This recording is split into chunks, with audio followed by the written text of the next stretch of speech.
ప్రియమైన దేవుని పిల్లలారా, ప్రభువైన యేసుక్రీస్తు వారి పేరట మీ అందరికీ వందనాలు. ప్రభువు పేరట మీ అందరికీ శుభములు, దీవెనలు కలుగునుగాక. ఈ ఉదయకాలం పరిశుద్ధ గ్రంథం నుండి దేవుని వాక్యాన్ని చదువుకుందాము.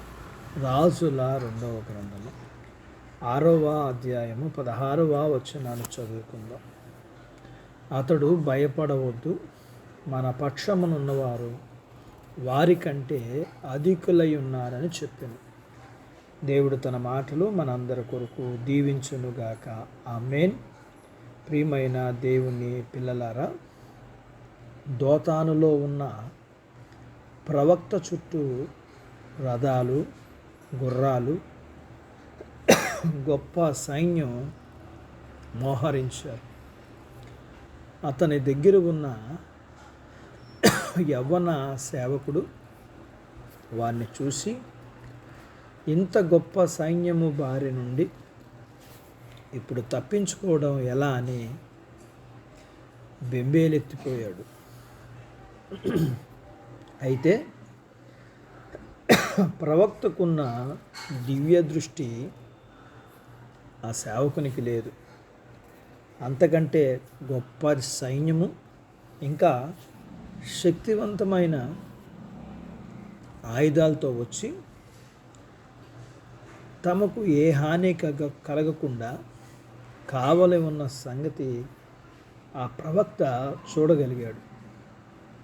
మామూలు గుర్రాల కంటే అగ్ని బాణాలు ఎంతో బలమైనది.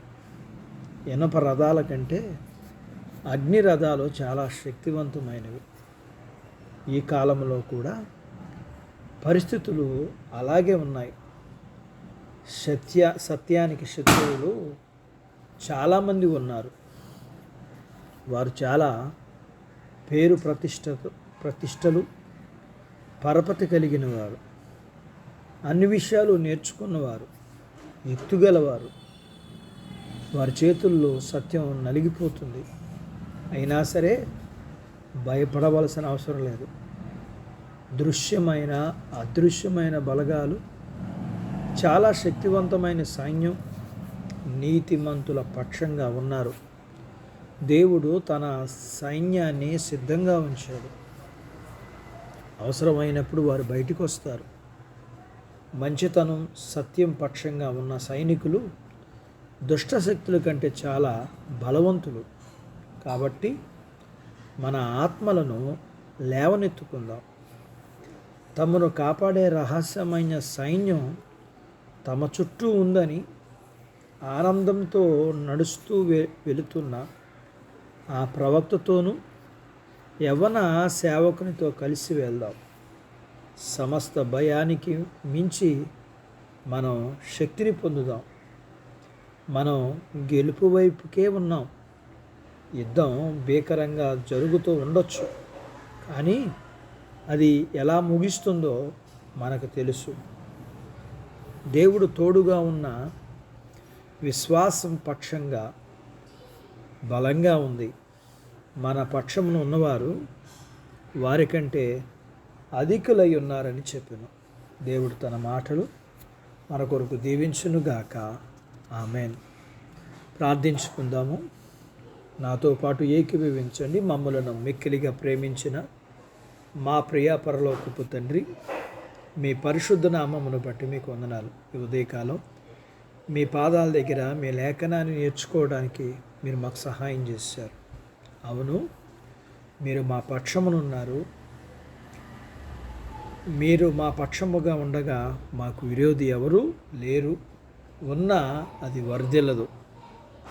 విశ్వాసం కలిగిన వారుగా, విశ్వాసముతో మేము జయ జీవితాన్ని అనుభవించగలిగిన వారిగా ఉండగలిగిన బాధ్యత మా అందరికీ దయచేయండి. మీ పిల్లలను దీవించండి. చిన్నపిల్లలను, యవనస్తులను, వృద్ధులను, స్త్రీలను, పురుషులను దీవించండి. వారి చదువుల్లో, ఆరోగ్యాల్లో, ఉద్యోగ ప్రయత్నాల్లో విజయాలు ఇవ్వండి. ఉద్యోగాలలో ప్రమోషన్స్ ఇవ్వండి. చేతి పనులు, వ్యాపారాలు, పొలాలు, పశువుల్ని దీవించండి. వివాహాలు కాని వారికి అవటానికి సహాయం చేయండి. గర్భఫలములు లేకున్న వారికి ఇవ్వండి. గర్భఫలములు మీరు ఇచ్చిన వారికి సుఖమైన ప్రసూతి ఇవ్వండి. ప్రసూతైన తల్లి పిల్లలకు ఆరోగ్యాలు ఇవ్వండి.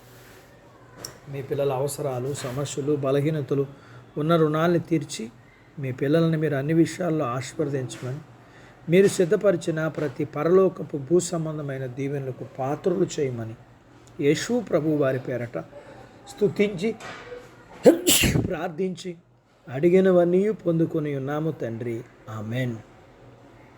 దేవుడు మిమ్మల్ని దీవించునుగాక. ఆమెన్.